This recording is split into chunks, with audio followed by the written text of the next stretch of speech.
Welcome and thanks for tuning in. Have you ever stumbled upon something so out of place that it made you question everything you knew? Imagine flying a drone over an endless stretch of desert only to spot something impossible, a massive ship stranded in the middle of nowhere. How did it get there? What secrets does it hold? A team of experts set out to uncover the truth, but what they found inside would haunt them forever. Stay with me as we step into the mystery. It was certainly no ordinary day for this team full of experts in the desert when a drone captured this wreck in the middle of the desert. Chief Expert Arthur noticed something amazing during a drone inspection. It was a ship in the middle of the desert. Arthur and his entire team went to the ship, and once they got there, they immediately went inside to inspect it. But they had no idea that what they would discover inside the ship would stay in their memories forever. Before we start, smash the like button and make sure to subscribe if you haven't, and hit that notification bell so that you won't miss any new stories. Arthur got into the ship and immediately got chills from how it looked. He had never seen anything like this before. It was already strange that a ship could end up in this desert, but he could never have foreseen what he was about to discover. While walking through the corridors, he noticed that every door was barricaded, which was quite strange. Why would all these doors be barricaded? Arthur couldn't find a motive for why this had been done. Maybe something dangerous was behind those doors. He focused on one door in particular, a large door that was barricaded with heavy steel pipes and had a large sign with a skull on it that stated, "Do not enter this room, it holds much danger." Arthur had never seen anything like this before, but as a researcher, he was curious about what could be hidden there. He experienced chills down his back and was a little afraid of what might be lying behind that door, but once more, he had a duty as a researcher to find out what was behind it. Perhaps he would make the discovery of a lifetime. He needed the help of his colleagues to open that door. When Arthur met with his team, they also reported observing strange things happening on the ship. Everywhere they went, there was just this creepy vibe. Some scientists even claimed to have heard sounds coming from certain rooms. Everybody laughed because there couldn't possibly be something living on this ship, right? Arthur agreed with his colleagues that it was indeed a spooky ship. He had never seen anything like this before, and he kept wondering how it had ended up in the desert. Arthur had so many questions he wanted answered. "Guys, I need to tell you something. I'm going to show you the room that I just saw. There was this barricaded door with a skull on it, but it got even weirder because there was also a faint sound coming from it. We need to know what it is. Let's go." As they walked through the ship's corridors, everyone was silent because the ship had an eerie atmosphere. It was quiet, yet it wasn't. Arthur had the impression that this ship was hiding something otherworldly, and he was determined to discover what it was. The ship was massive, so it took an hour of wandering around to finally get back to that door. Once they arrived, everyone who looked at the door agreed that it appeared as if something significant was hidden inside. But then suddenly something strange happened. Arthur thought maybe there was a person inside that room. It would be very strange because it seemed like this ship had been here for decades. However, he needed to give it a shot, so he started shouting, "Is someone inside there?" He did this several times, but there was no response. Arthur repeated himself, but still, there was no response. He felt a little distraught. It really seemed that something big was hiding inside. It didn't sound like a person, but it was something otherworldly. The noise coming from that room was loud. Just as Arthur was about to repeat himself one last time, he heard another loud noise coming from inside.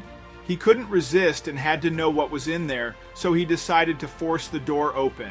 Arthur tried to kick the door open with all his strength. Then another researcher took over, kicking. Unfortunately, even with all the hard work of the explorers, they couldn't get the door open by kicking it. They had to use a tool to force that massive door open. Arthur and his team went searching for a tool that could help them. There had to be something in that ship that could be useful. Arthur rushed to every room, searching for something he could use. After searching for 30 minutes, he finally found it, a crowbar lying in the corner of a room. He knew this crowbar would help him open the door. Arthur grabbed the crowbar and called out to his team, letting them know he had found it so they could stop searching and return to the door. Out of sheer excitement, Arthur rushed back. To avoid getting lost next time, they marked several corridors as they made their way back to the helicopter. That way, when they returned, they could head straight for the door and discover what was in that room. As they flew back to base camp, Arthur could think of nothing but that door. It intrigued him so much. He felt there was something otherworldly inside. This could be the discovery of his life, the one that would make him famous. During the flight, Arthur and his crew debated what might be in that room. It wasn't something small. Several people speculated that it might be a human, but it made no response to their questions. Others thought it might be a creature that had never been seen before. As they arrived at their base camp, everyone quickly ran out of the helicopter and went to their workstation, grabbing all the electric saws and claw tools that could help open the thick door of that mysterious room. Once they had everything, they quickly returned to the helicopter. When they arrived, the helicopter's pilot looked surprised. "I'm not flying at this time. It's too late and too dangerous," he said. Arthur wouldn't accept this. He was convinced that he had found the discovery of a lifetime. They had to go now. He tried to convince the pilot with all his effort, but unfortunately, the pilot didn't yield. It was just too dangerous to fly around at this time in the middle of the desert. The pilot simply didn't want to risk his own life for it. Arthur understood the pilot's decision and agreed to return tomorrow morning at 6 a.m., but no later. Arthur opened his laptop and began looking for information about a deserted ship that had gone missing. Time flew by as he spent nearly an hour searching. Then all of a sudden, he discovered something on the internet. Someone had written about the shipwreck. A famous researcher he knew, named James, had mentioned a ship in the desert, and it was at the exact same location where Arthur was now. Unfortunately, the content was censored, so there wasn't much information.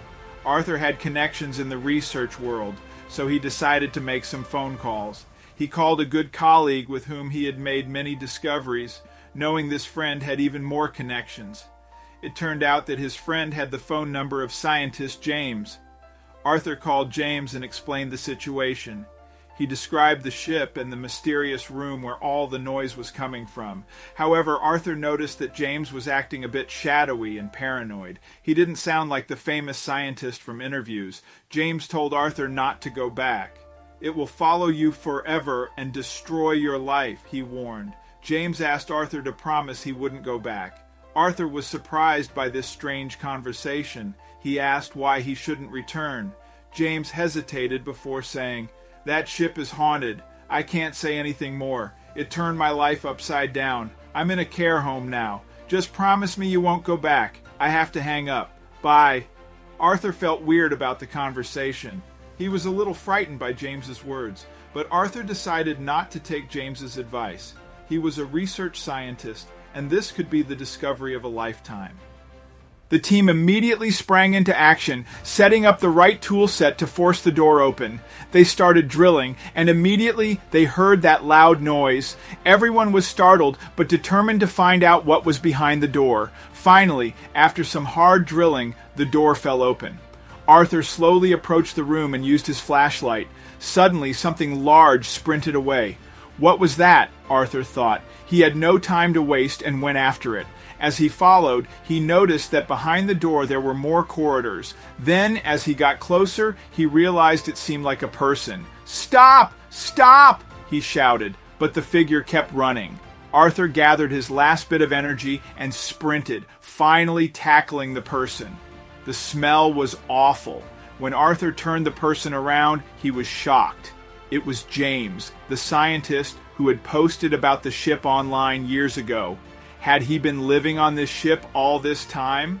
James had fallen in love with the ghost ship and refused to return to civilization. Arthur asked him to come back, but James refused. He also didn't want Arthur to reveal this to the world. Arthur respected his wishes and agreed not to tell anyone. Arthur and his team left, disappointed that this was not the discovery of their lifetime.